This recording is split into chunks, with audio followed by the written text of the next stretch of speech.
Thank you for listening to the Following Films podcast. Today we're joined by Jessamine Burgmun and comedian Greg Fitzsimmons. Jessamine is the founder and CEO of Pinky Promise, a production and financing company founded in 2020. Jessie has raised over $23 million in private equity funds and leads a team of women focused on investing in, developing, and producing high-quality films by creatives from underrepresented backgrounds. She was also just profiled in Insider's 25 Rising Stars in Entertainment this past December. More recently, Jessie wrapped production in Rome for the dark comedy I Don't Understand You, starring Nick Kroll and Andrew Rannells. Jessamine honed her craft as a classically trained actress at the Guthrie Theatre BFA Actor Training Program and Shakespeare's Globe Education Program in London. She can be seen acting opposite Eliza Scanlen and Pullman in The STARLING Girl, a film which she also produced. She grew up in the Great Plains of North Dakota and currently resides in Venice, California. Then after the break, we're joined by Greg Fitzsimmons. He's a wildly successful stand-up comedian, an Emmy Award-winning writer, and host of the Fitzdog Radio podcast, and has made more than 50 visits to the Howard Stern Show. I had Greg on the show to discuss his work as a director on stand-up specials and his upcoming special. To learn more about both of our guests, follow them on Instagram. You can follow Jessamine by going to @PinkyPromiseFilms, and Greg, you can follow @Greg Fitzsimmons. Hope you enjoy the show. Thanks. Of course. Thank you for taking the time to do this today. I really do appreciate it. My pleasure. So, okay, the first thing I had to jump into is that Pinky Promise is really a new company. And when I look at the slate of films that you have coming up, it's incredibly impressive, the stuff that you have. How have you done this so quickly? It's a great question. I would say hire the right people. Hire people that are smarter than you. Hire people that are passionate and hardworking individuals. I mean, it's very much a team effort. There are 6 of us total at Pinky Promise. We're an all-women company. And I think of any achievement that we've had in past 3 years, that's the thing that I'm most proud of, is the women that I get to work with every day. So we have hard work and a little bit of luck, probably. Well, of course, in any element of the film industry, luck is definitely going to play and not an insignificant part of the quotient. So, yeah. So how did Pinky Promise start then? It was the idea, I'm assuming, to get a female-led and to tell female stories, or to at least have females in, different chairs they normally don't get to sit in. Absolutely. I mean, I'm one of those crazy kids that knew what they wanted to do since I could talk. Mm-hmm. I mean, when I was like putting on shows in my parents' basements, and my dad was taking me to the farm supply store to buy tarps and ropes to like build sets and things, or like handing out tickets to my my relatives that rope in. And so that was always the North Star for me, was getting to work in film. And when I moved out to LA, and after graduating from drama school, and saw this kind of the stuff that I was going out for and seeing getting made, I felt like was not really scratching the itch for me. And then I thought, I'm not the only one who's thinking this. And so in the middle of a pandemic, when I was back home in North Dakota, where I'm from,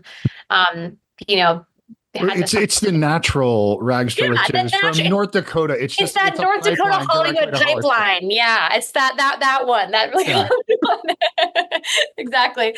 I was just back home in North Dakota in the middle of a pandemic, and I grew up in a family full of entrepreneurs and business people, hardworking folks back home in North Dakota, and just thought, why not now? There's no opportunity cost. I always had the dream, and have from a family of entrepreneurs that kind of infused that kind of business aspect. So it's that combination of being a background as an actress and a family full of business people, and ultimately just the high level goal of being that I was really instilled in me from my family, of saying if you're given an opportunity and you have a privilege to go for something, then it's your responsibility to do it for others. And so really the dream for Pinky Promise is to be this lighthouse for artists that, haven't always had the chance to be seen. And I'm very grateful that message has resonated with people, and that we're getting to work with the types of artists that, have always dreamed of doing. And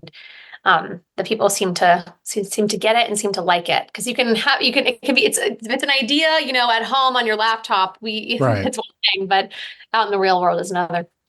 And then does this scratch that itch that when you're getting out of drama school, you're doing these plays when you're a kid, nobody, generally speaking, unless you're a truly exceptionally special child, thinks of themselves as growing up to be a producer? Well, it was the producing and acting thing, I think, is what I had as a kid. I always That's knew I true. wanted to You do were putting on a acting. I always show. knew I Yeah. wanted to do the acting part. And, but then I learned quickly that I had too many opinions to just be doing the acting thing. And so, I really was just kind of, I don't think I even knew conceptually like so many people, even today, what a producer did, but I knew that how involved I wanted to be in the storytelling process. And so as I got older and realized that was something that's a job that does exist, it's like, okay, this makes a lot of sense. And I still do the acting thing too.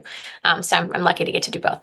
So then what are you looking for when you're deciding what stories you're going to tell? What are the things that have attracted you so far? Because again, it's one of those things where I look through the films that you're making right now, and they're wildly divergent from one another. That's not an accident. I think, the way that we finance movies is relatively unique at Pinky Promise. It is that traditional VC back end type financing. And so, that's, strategically, when we're building out our slate, we really are looking at as not only as, this like, an oeuvre of films, but also as, diversifying your investment across really different projects, for our investors to have eggs in multiple baskets, more shots on goal. But I would say that the through line really is, we're very much a mission-driven different company. And so if you look at all those films, you'll see that's evident there. And also to think that there is always an element that feels life affirming about these projects, and they have to have a bit of heart. And then if we're really gonna get into the talk shop about it too, I would say that internally at Pinky Promise we talk about the 4 Ps. Every project that we have has to have that, and one being progress, because we're that mission driven company that needs to be evident in the process and on screen. Profit, we want to make profitable movies. We want to be able to do this for as long as we can because we really love it. We want to have a great return for our investors. And then we want to have prestige, because we want these movies to have that live a big life and make an impact and take a hold of the zeitgeist. And then most importantly, partners. When you're making a movie, this you're in the trenches with these people for years, and you want to know that you're on the same team. And life's too short. You got to make good things with good people. And so if you look across the board at the projects that we have, they all have those things going for them too. Oh, I mean, I don't know the heart yet in some of these, but you could feel that it doesn't seem like these are cynical films, because none of them feel like they're the obvious cash grab kind of idea, like something like The Last Showgirl or Eleanor the Great. These don't, from the outside looking in, not knowing anything really about these films other than a couple of key elements of them, they don't seem like obvious movies that everyone was kind of like begging to make right now. And it's like, but they're also really exciting and intriguing films at the same time. Thank you. I'm glad that's apparent. That's certainly what we're looking for. And I'm not the first person to say this, nor will I be the last, but I think it holds true, which is that the more specific that things get, the more universal they become. And both of those projects are helmed by incredible female directors who really went for some hyper specific stories, and the result is something that is like just deeply human, super empathetic towards the main characters and its lens, and I'm really, really excited for the world to get to meet those beautiful films. Well, it's that thing, and you're absolutely right. It's the idea that when you drill down into something, you make it so hyper specific and tell something that is so myopic in its point of view, you end up telling something that's universal in the end. And those are some of my favorite films, are things that are almost process films about a world that I know nothing about, that I just really love being able to see that stories that I wouldn't know existed otherwise. Right? Yeah. And that's the beauty of the art form too, right? I mean, I really do feel that with film, it's the closest you can get to really being inside of somebody else's head, of seeing what somebody else is seeing. And so, why not get specific with it. Doesn't mean it's not going to be universally beloved. I think some of the most universally beloved films, obviously have that, but it's that, yeah. Well, I'm a cis white dude from the suburbs, straight guy. My point of view has been told a lot. Like, I'm used to hearing my story and seeing my story represented on screen quite a bit. The thing that I love is when I see things that seem so foreign to me, and it's like, oh no, it's literally the exact same shit I'm going through on a daily basis. It's a different job. Yeah. It's a different partner. It's a different outfit. It's these things, but it's all the human struggle is very, very similar in all these different situations. Totally. And I think in order to be in this industry, you also have to have a healthy amount of delusion. So take what I say with a grain of salt. But I am a forever optimist. And I think that's why, even though obviously the market is changing so much right now, that ultimately we're always going to have, these magical theatrical experiences, because it's one of the last places that we can go as a society, where people of all walks of life, will volunteer to pay money to sit in a dark room facing the same direction to have a shared experience and put themselves ultimately in the shoes of somebody else. It's the empathy machine. I think it's going to keep going. It might look different, but I think it will. I hope so. And I mean, it changes, and what the form of theaters and theatrical distribution looks like 10 years from now, 20 years from now, who knows? I thought it was a given, but it's changed so much in the last 5 years. Yeah. And is ever changing, but it's gotten so much better. I'm 47, so I remember times when reels would break in the middle of seeing films. That doesn't happen anymore. So theatrical the worst theater at a multiplex is probably on par, if not better, than things I went to when I was a kid, because sort of that ideal presentation that people talk about that exists in certain theaters in, Los Angeles and New York City and Chicago and a couple other places really didn't exist in between those places. I mean, that's a great perspective, Christopher. And I think that's how I hope that people will start to feel things. I mean, obviously we've had about as much change as there's ever been in the industry, probably since we went from, silent films to talkies in the past 3 years. But that's the uncertainty is really the only, given that we have in this life. And I don't know, I'm excited to see what innovation comes out of it. I mean, the industry is obviously ripe for disruption at this moment. And Agreed.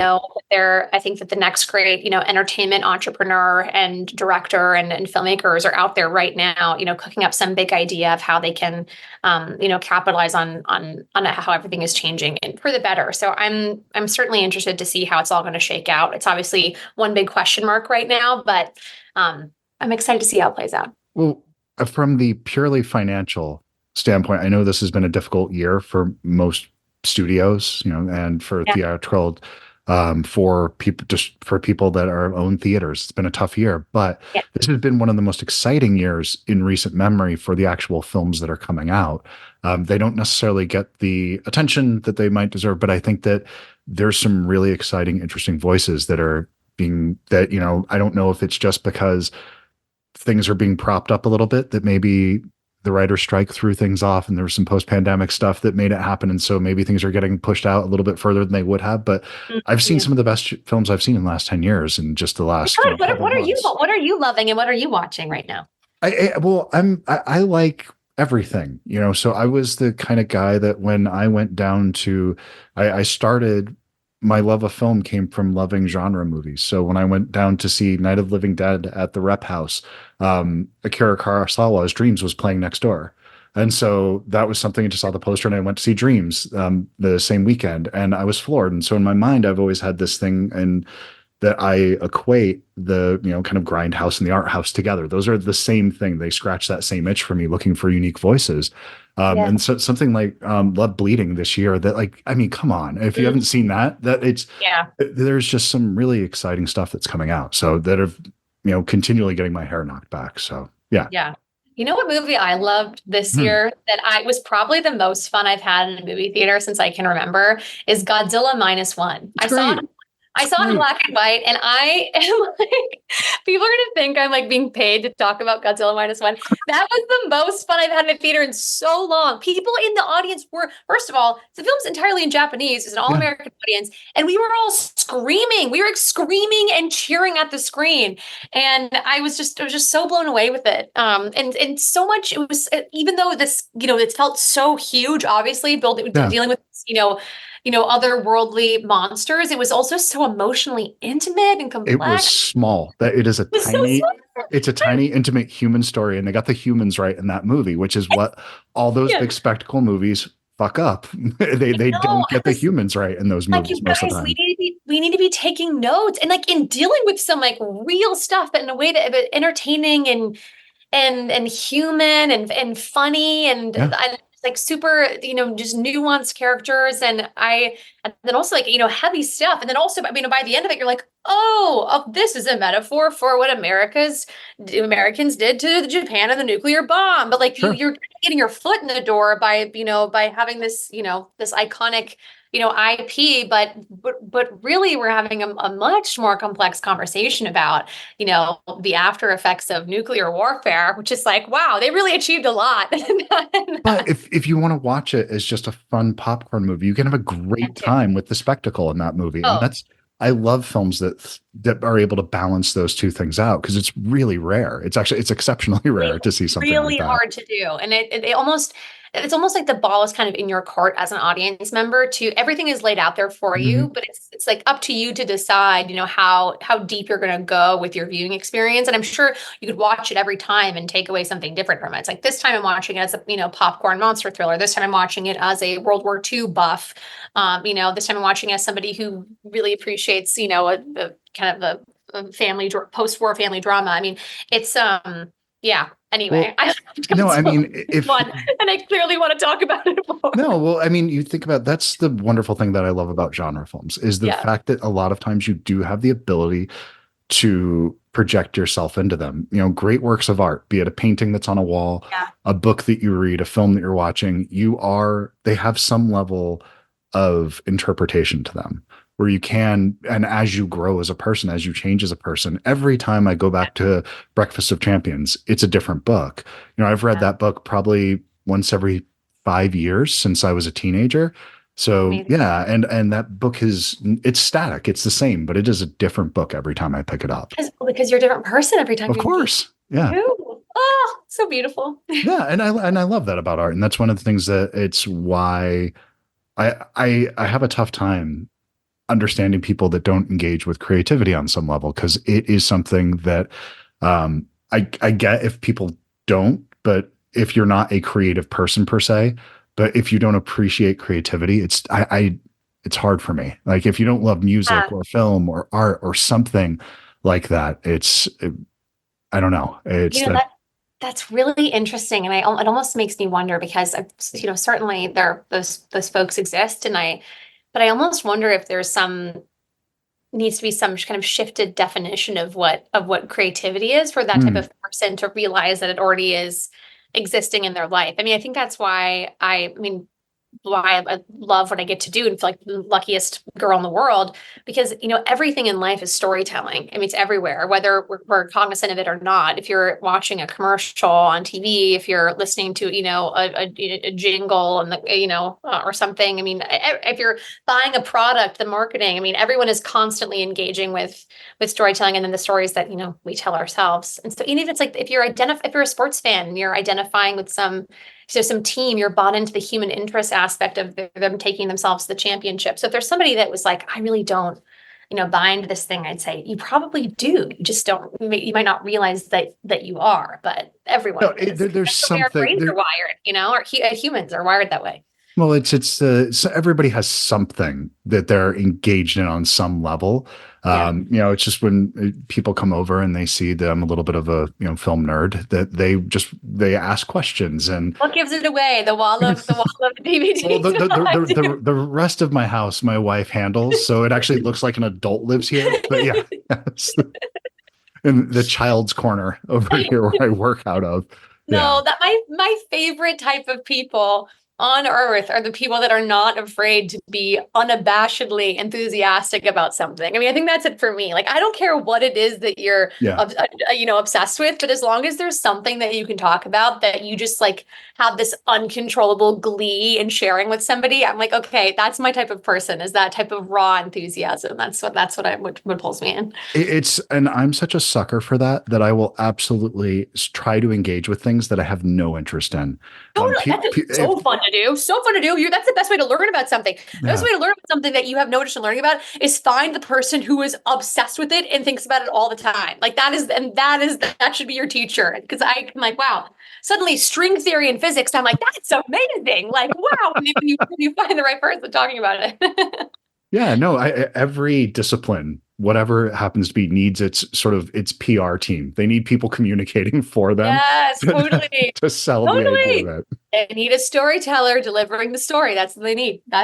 Exactly. So, okay, what is the film on your slate right now that you're most excited about? If everything shuts down today and you only have one left, and I guess it's not fair to pick a favorite child, but is there one that you're just really excited to release into the world to see?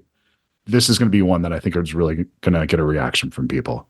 Well, I suppose it's kind of your favorite project is kind of always, the next one in some regards. And so I would say that we just a couple weeks ago wrapped up filming a project called Eleanor the Great, which is a project that we developed. Yeah, you spoke about it before. We developed that at Pinky Promise, and it's been with us for a very long time. And Scarlett Johansson, it's her directorial debut. And I think that, that story is so powerful and so poignant and so timely. And also that, Scarlett is somebody, I mean, obviously a household name, one of the most famous women in the world, and, hasn't been in the director's chair before. And so I think that it's going to be really exciting for audiences who are so familiar with her body of work to get to see, her really at the helm. And I mean, she was just such a killer on set. I mean, knew exactly what she wanted, knew exactly how she wanted to get it. And I'm really looking forward to audiences being introduced to her as a director. And I'm very, very proud of that film. I'm a sucker for actors turned directors. I actually, some of my favorite films are done by former actors. Just a question I didn't have prepared for you, I didn't think about till this moment, but if you had a Mount Rushmore of actor director films, is there one that you would nominate? Oh my God. I'm just like such a sucker for Greta. And I think that people forget sometimes. She was an actress. Yeah. That she was an actor first. Yeah. So I'd probably say, God, I mean, I just like, to me, like Lady Bird is just evergreen. So one of the best openings of, that it has a Harold and Maude opening to me. It's just if you watch that and you get to the car scene, and if you know what you're in store for the next 90 minutes, and such a great film. Really such an incredible film. So I'd say that I need to like get a list of, there's so many sneaky ones too.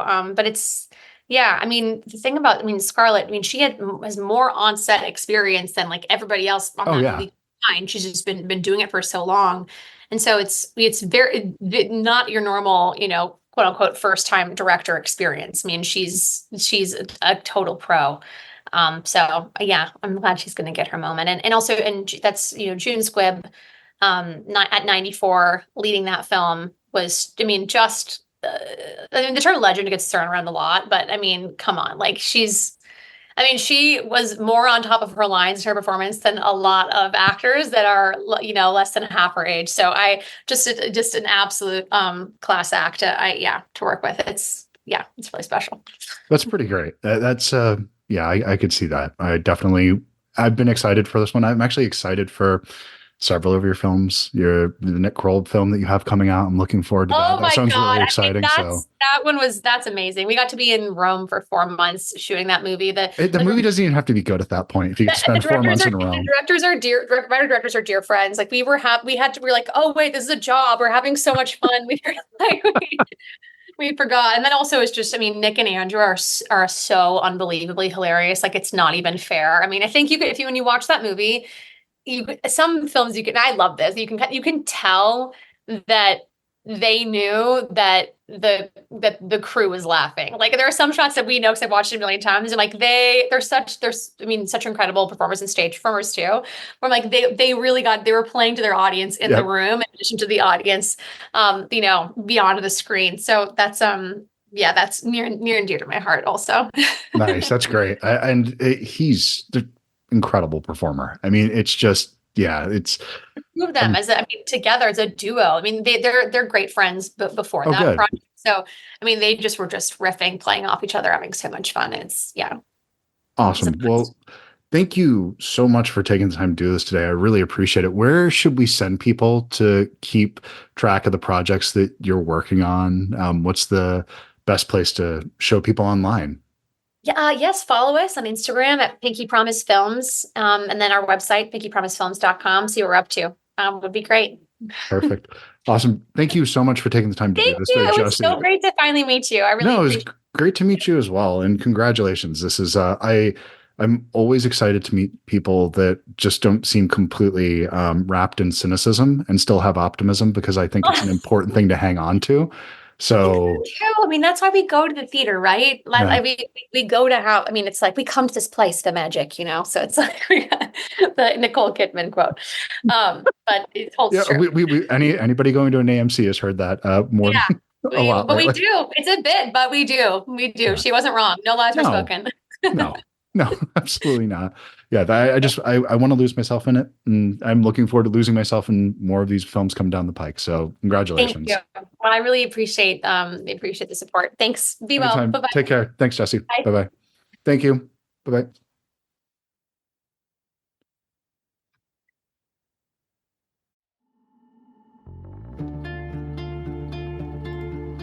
This episode of the Following Films podcast is brought to you by Bookman's. So today, I went into Bookman's and decided to try to find a film by Michael Mann. I went over to the Blu-ray section and saw copies of several films I already own, and then I found it, Black Hat. This is one I haven't seen in quite a while since it came out, and I figured maybe it was time for a reassessment of this much maligned film. So Black Hat is a cybercrime thriller directed by Michael Mann that delves into the world of cybercrime, hacking, and international intrigue. While it promises to be a gripping exploration of the dangers lurking in the digital age, the execution falls short of expectations. The film follows convicted hacker played by Chris Hemsworth, who's temporarily released from prison to help the American and Chinese authorities track down a criminal network that's responsible for a series of major attacks. As the hunt takes them across the globe, Hemsworth's character must navigate the murky waters of the criminal underworld while grappling with his own demons. One of the film's major shortcomings is its lack of technical accuracy and realism.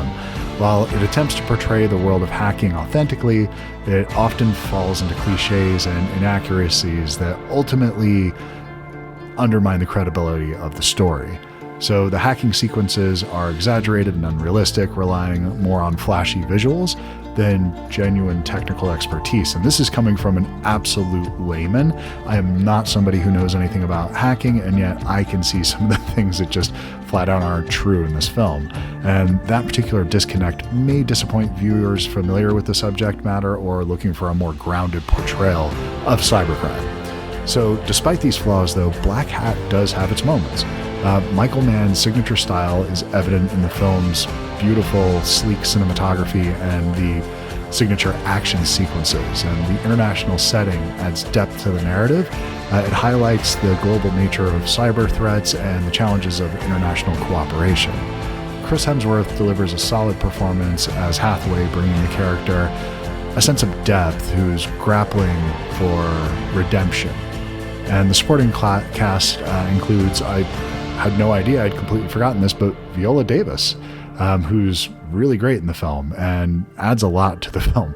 But ultimately, Black Hat falls short of its potential. While it offers a glimpse into the world of cybercrime and espionage, its lack of technical accuracy and reliance on cliches detracts from the overall experience. And despite its flaws, fans of Michael Mann's work or of the cyber thriller genre, I guess if you're a huge Johnny Mnemonic fan and you're looking for some more cyber thriller you could do worse than Black Hat.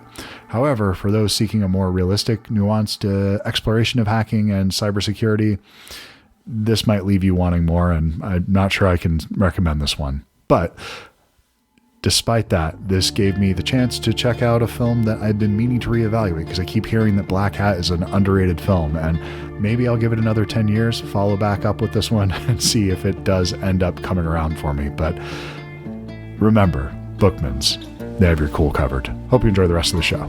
Thanks. Oh, here we go. I can hear you. I can see you. There we go. Beautiful. How you doing, man? Good. How are you? I'm good. Thank you so much for taking the time to do this today, man. I really appreciate it. Of course. Yeah. Thanks for having me. Well, I've been wanting to talk to you for a little while now, and especially after I saw Road Dogg, because I loved you in that movie. I know it's not a huge part or anything, but I thought you were fucking phenomenal in that thing. I think it was just a really cool little movie, and I thought you managed to lend a level of authenticity to that role that a lot of people would have just played into the hack side of it and not allowed it to be a human. I thought you did a great job with it, man. Oh, that's very nice to hear. Thank you. I wish more people saw it, but what's cool is you put a movie like that out and you just never know when it's going to kind of pop or get some traction. And I did this movie called Division 3 with Andy Dick a lot of years ago, and nobody saw it when it came out. And now it's like this minor little cult movie that a lot of college kids watch. These things find a life of their own. And a lot of times it seems like it can take a while, but good things do find a way sometimes. Yes. So, yes. But I was wondering, just how do you see yourself? Because you've had all these different careers in your life. You've been a writer, you've been a producer, you've been an author, you're a stand-up comedian. Now you're directing stuff. So you're an actor. How do you see yourself first? Is it stand-up first or? Yeah, absolutely. Stand-up is the girl that brought me to the dance, and I'll stay with her. I'll bring her home from the dance. But I think I have ADHD, and I think I really am always just going towards whatever seems the most exciting at the time. And I'm easily distracted. So I've always gone from writing to stand-up to podcasting and, being a talking head on TV shows. I did that for 15 years between Best Week Ever and Chelsea Lately, and then Lights Out with David Spade. I feel like I've been commenting on the news for 15 years. And, that kind of quick attention span stuff is really a turn on for me, So I'm game for anything. I get bored of doing the same thing too much. I like moving around. So then how do you handle the work-life balance with being on the road and then having, the wife and kids and that? Because that's the one thing that, I'm 47, married, I have 2 kids, one of them's 13. And I think about the idea when I go away for a week for work, it drives me crazy because I call home and my wife is just in the middle of the shit. And I feel like such an asshole for being gone, but I'm also kind of glad I'm not there at the same time, but I still feel like a deadbeat. So yeah, you feel guilty. And the key is never let her know you're having a good time on the road. Just so it was boring. This guy's an asshole. And no, it's tough, but I also feel like I had to be true to myself. Like I'm a road dog, I go on the road, and I feel like my kids pretty much understood it. I think there's probably some residual resentment or whatever, but I think for the most part, I tried to be a present dad when I was home. And with my wife, couldn't be going better. We got our 25th anniversary coming up this summer. And well, when's your anniversary? Mine's 15 is coming up this in July. So July 31st. Oh, we're the 18th, man. Congratulations. Yeah, thank you.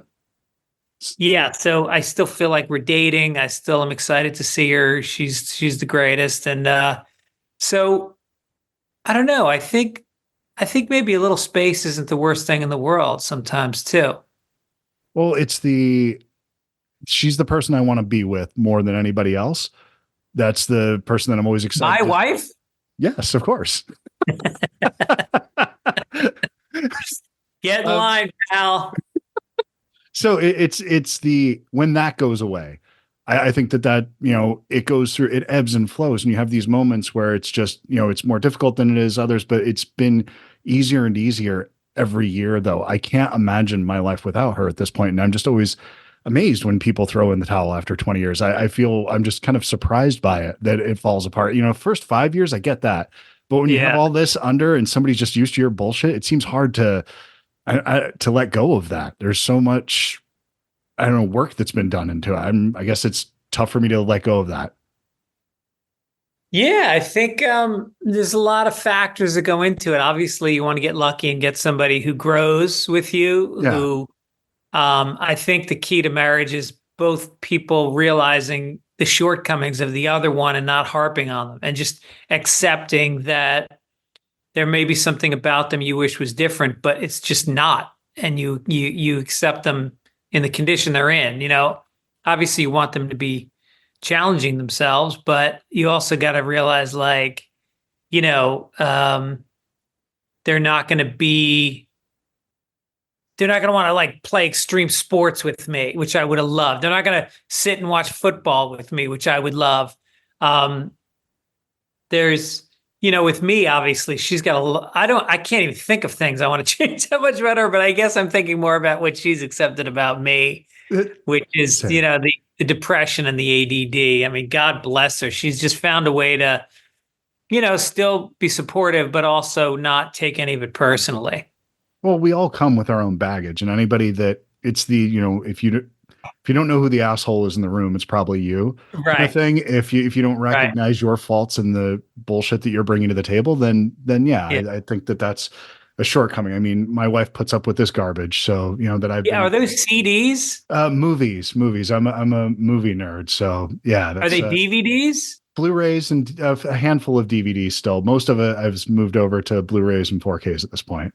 What's the greatest Martin Scorsese movie? Oh, depends on the day. I go to King of Comedy a lot. That's probably the one that's the most rewatchable for me. Yeah. But there's also, man, what would you say? I mean, Goodfellas is hard to argue with. I think Goodfellas is one of the greatest movies ever made. I just think, his skill set and his cast of regulars, I just feel like everybody that he uses just pops in that movie. And it's really got an act 1, act 2, and act 3 that are so distinct. It's really a perfect script. It's an incredible story. And there's this idea that somebody was floating that he's going to be doing the new biopic. It circled back around. He's going to be doing the Frank Sinatra biopic, I guess. Oh, really? And somebody pointed out, and it seemed like an oddball choice, but then somebody said, well, if you think about it, it's kind of the continuation of this crime story that he's been telling for a while, where there was kind of the down and dirty mob guys, which was, Goodfellas. And then there was the expansion out west, which was Casino. And then there was the Irishman, which is sort of the foundational history of these guys and where this came from, the expansion into eventually, trying to become legitimate and going into, the unions and all these things. And then now this would just be the extension into entertainment. And it's all these kind of, well, and Killers of the Flower Moon was sort of an organized crime. And in Oklahoma, makes a lot of sense. What did you think of that one? I know a lot of people didn't care for it, but I thought it was a masterpiece. I loved it. Yeah, same here. I just thought I loved the way it moved. It had its own pace, and you had to sort of let yourself get into the rhythm of the movie. And all these people go like, "It's too long." Shut the fuck up. I mean, what's too long? It's like, if it's quality, don't you want it to be longer? I feel the exact same way. If he wants to spend 4.5 hours in that world, please. But instead of, those same people will bitch about the length of a Scorsese movie and then spend 10 hours on a show that everyone says doesn't get good till season 2. So they'll, go into something and invest 10, 15, 20 hours into something that might be good eventually. I don't know. Yeah. I think that's why I'm a sort of a relic. I can feel my age when it comes to that. When movies are no longer the center point of the culture anymore. And I miss that a lot. Although I love my kids are 20 and 23, and I love introducing them to movies. And King of Comedy, I'm pretty sure they haven't seen. That just moved to the top of the queue. Well, they've seen a version of it. Probably they saw The Joker.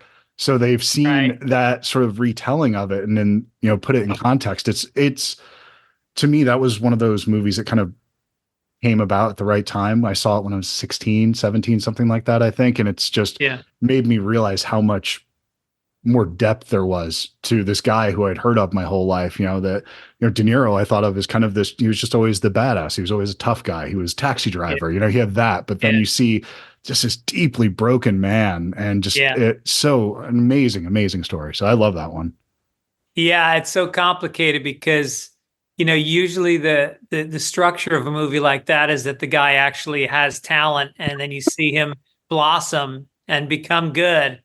And it's like, no, that is how bad he is, beginning to end. Yeah. Well, that's, I guess that's, I don't know. Have you seen Baby Reindeer, the thing that's trending on Netflix right now? Really popular. How's that? It's amazing. It's an incredible show. It's an incredible story. Really? It's really, really good. I would highly recommend it. It's one of those rare things that ends up at the top of the Netflix charts. It's actually, you can see why it got up there. It's just about a stalker. But it is a utterly compelling story. All right. It's one of those ones. Yeah. Check it out. But it's the bad stand-up comedy in it is one of the things that was so hard to watch in it. Cause you just see this guy, because the guy who wrote it, I guess he was a comedian, and he actually puts up his old stand-up in it, like word for word, beat for beat, and just shows how bad it was, which I don't know if I could do that. Do you keep your stuff archived, or do you just try to pull it down, the stuff that maybe you go back pretty far? So I don't know, they were recording every moment on TikTok when you were in year 1 and year 2. No, back then they used to just chisel into the cave wall. Well, we're about the same age. We're in that same neighborhood, but it's, I mean, I've got some very early stuff that's not great. I'm embarrassed to show it to anybody. I really am. Like, I feel like I was such a hack. I feel like I was such a I hated fraternities, but I think I came off as kind of a frat guy, saying fat chicks jokes and stuff. I was like, oh God. Was that the Boston influence coming out? Just spending I'm college from New York, but I started in Boston, and I think it was definitely affected by that. There was guys like Lenny Clark and Steve Sweeney that were great comics. Great comics. Yeah, but some of the material was if you wrote it down on paper, you'd be like, wait a minute, this is a little misogynistic and without a doubt. Yeah. But then, why were you in the Boston scene? No. But I went to college in Delaware.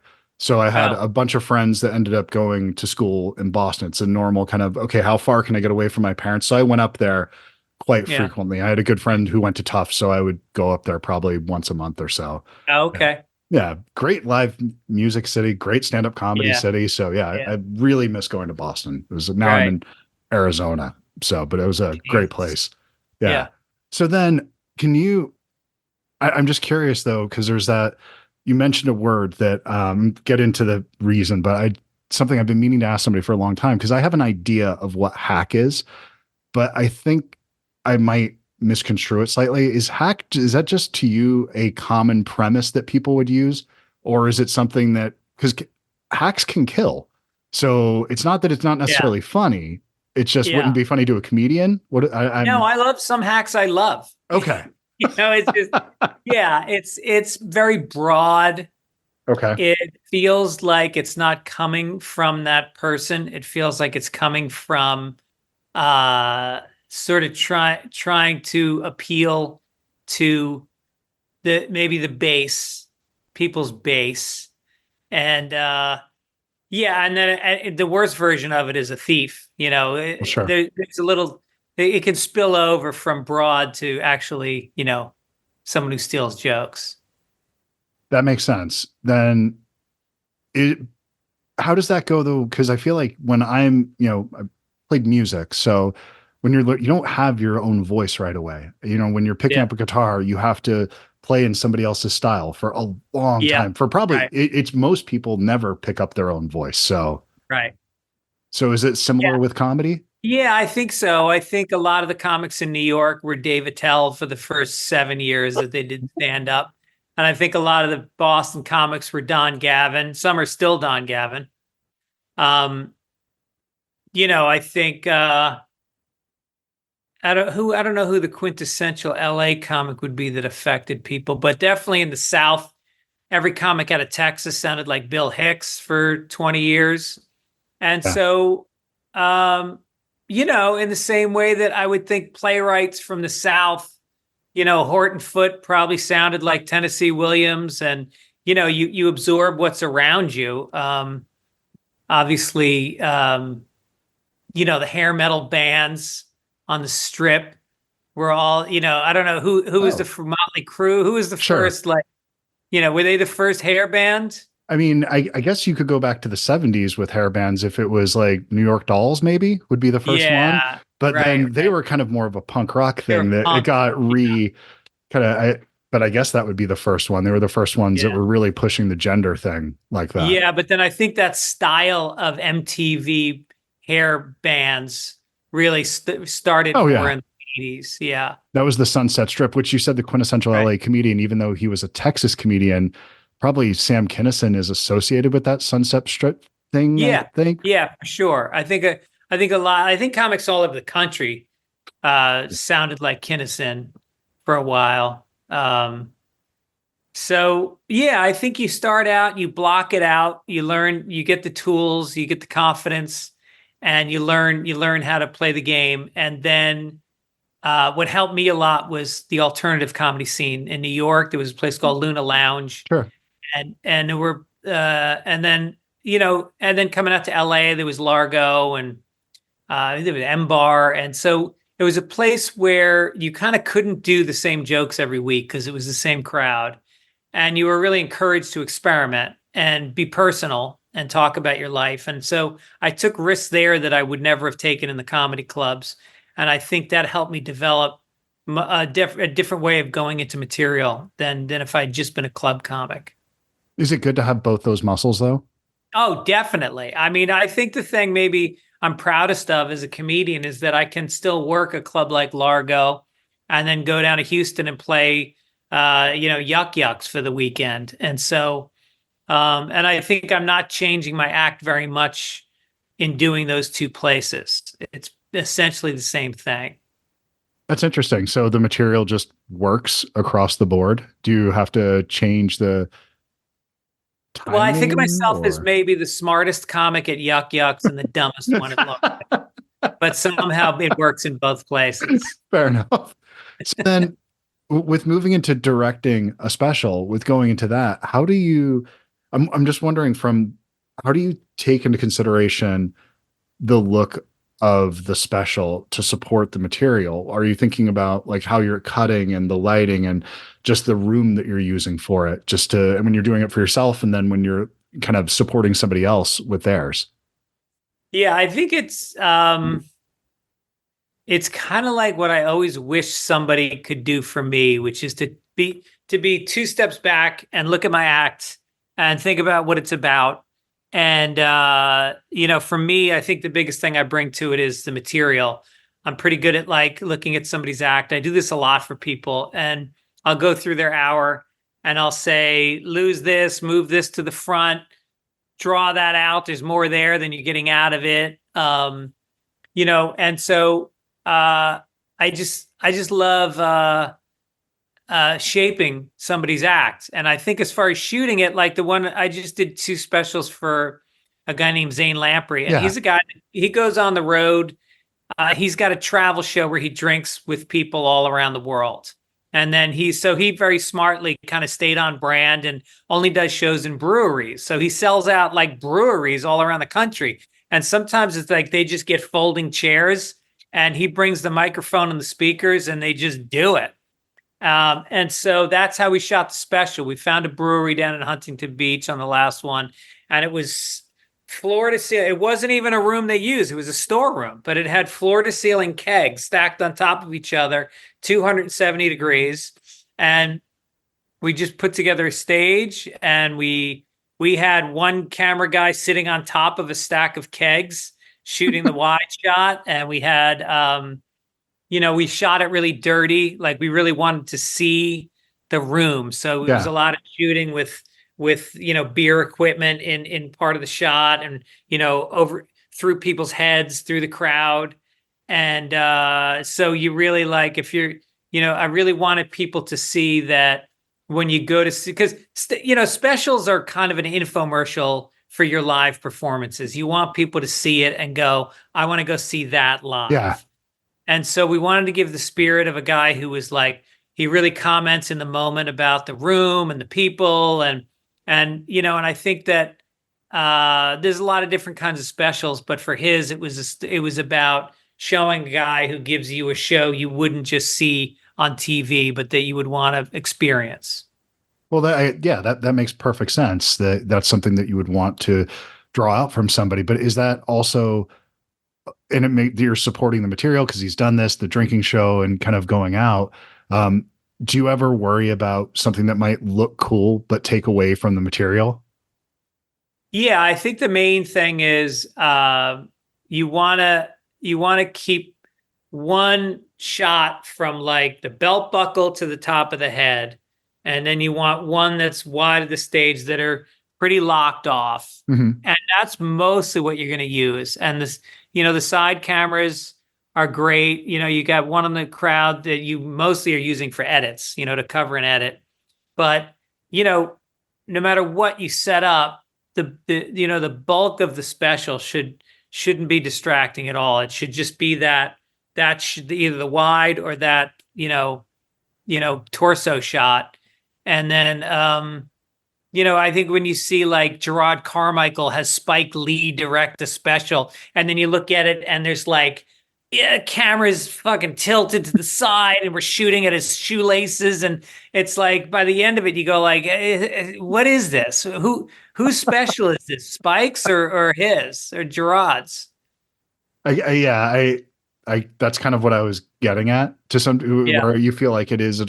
I watched like Kyle Kinane's last special. It's just dirt nap. It's super simple. Hot cross buns. Dave Attell's last special. These are really simple specials that are supporting the material. There obviously there's moments, if you're paying attention to it, there's a little bit of flourish to it, and they are keeping the momentum going. It's just not a static shot that feels like, it was a camera set up in the back of the room and you're never really paying attention to it, which I guess is the idea with anything.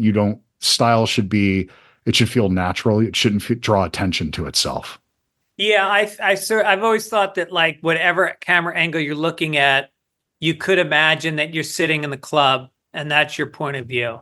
It shouldn't be, all these specials, Netflix and Comedy Central, they always want a big jib shot. They want the special to start with, you're soaring from the balcony down to the stage, and there's footlights that are shooting blue and red. And it's like, is that what it's like to watch me live in a club? No, you're selling something that isn't real. So my new special, I directed my own special, and it's just going to start with literally the first words coming out of my mouth is the first frame of the special. Just I am. Right there. Yeah. So when did you shoot that? December at Joe Rogan's club, the Mothership in Austin. Last time I was in Austin, it was like a week before that place opened. How is it? I've heard nothing but great things about it. No, it's phenomenal. It's like a rocket ship of a show. It's just everybody's there because they're comedy fans. They're so psyched to be there. The lighting is good. He basically built it, and then Louis C.K. looked at it and he went, "No, man, you want the stage to be higher. You want this." And Joe stopped down for a month and made the changes before he opened up the club. And it's made from the point of view of how a comedian sees a perfect. And there's two rooms. The smaller room is even better than the big room. Oh, really? Yeah. So is it like a belly room kind of thing where that's the? Yeah. Okay. It's like a really big belly room, and and then the other room, I wouldn't even compare the other room to the main room, because the main room is in the Comedy Store can be really tough. It's kind of like the people in the back, I feel like aren't always laughing as much, but I think Joe's is a little bit tighter. It's not as it feels more coherent, I think. Well, that makes sense because a comedian put it together. So you had Louis coming in and consulting on it and having him rebuild the place months before, which is, I couldn't imagine the cost of doing something like that. But that just shows the kind of dedication to making it right. How was it to film it there? It was good. I used a company called 800 Pound Gorilla, and they're sort of like. Speaking of Kyle Kinane, yeah. Yeah. They do a lot of the big specials, and I paid a little extra to have them fly in their best camera guy. And I spent a lot of money on it because I thought maybe I'd sell it to a streamer. But in the end, like, I think I might just put it out on YouTube because these streamers, like, they're booked up for the next year. Okay. There's so many specials. And I feel like my whole point of this is to get people to come see me live. And so YouTube is going to be the way that I'm going to get the most eyeballs on it. And so I'm willing to just put it out and not make any money, but have it seen by, I want to try to get to that 1 million viewer mark, And when would you think about putting it up? Hopefully late June. Oh man, that's great. Congratulations, man. That's awesome. Thank you.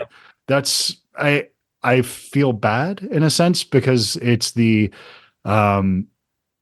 the world is that way that you kind of have to just put it up on YouTube for free. But I'm excited that so many people will get to see it because you're a hell of a comic, man. And that you could get more people into your shows. That's great because you're one of the guys that I always love turning people onto your stuff because you have a bunch of bits. Your story, oh God, I'm the Hell Room gig that you told on. I've shared that thing at least 10 times where it's just like, look, this is just if you don't get a story like this, then this is why I love stand-up. It's stories like that.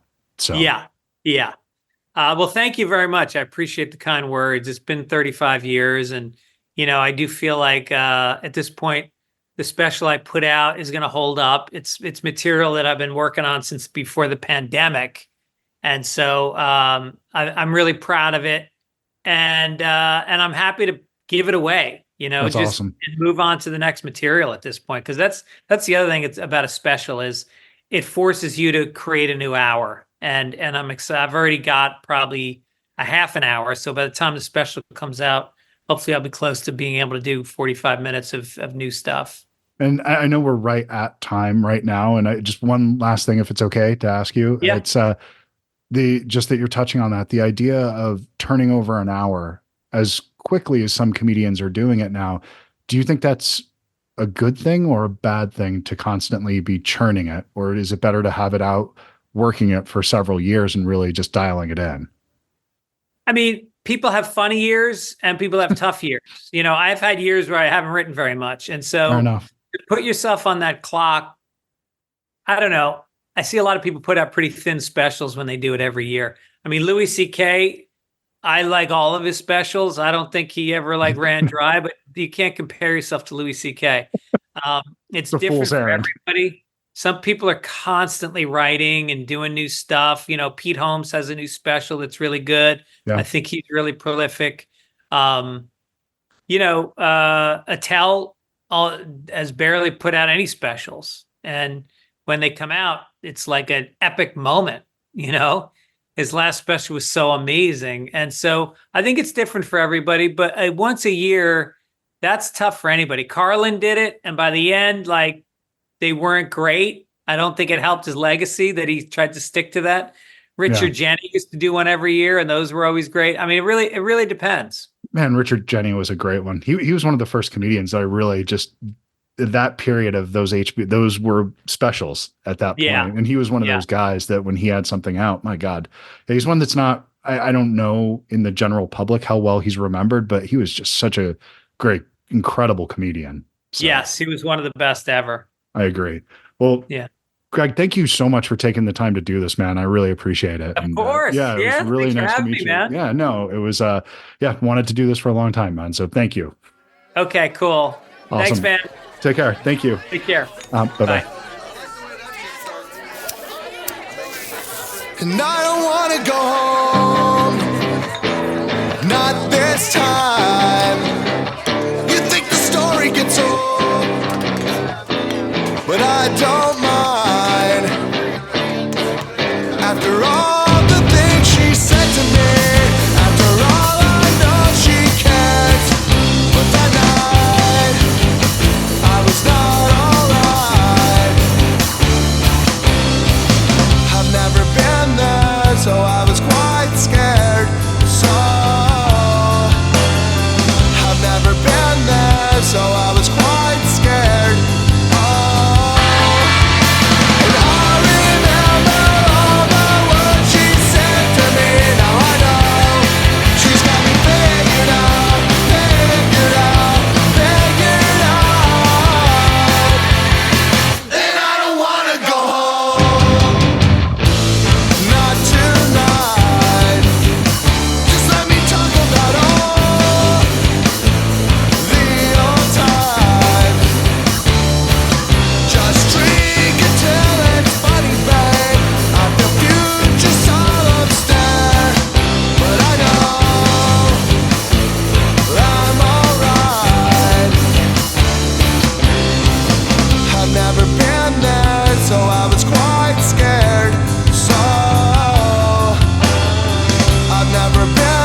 I miss my friends so.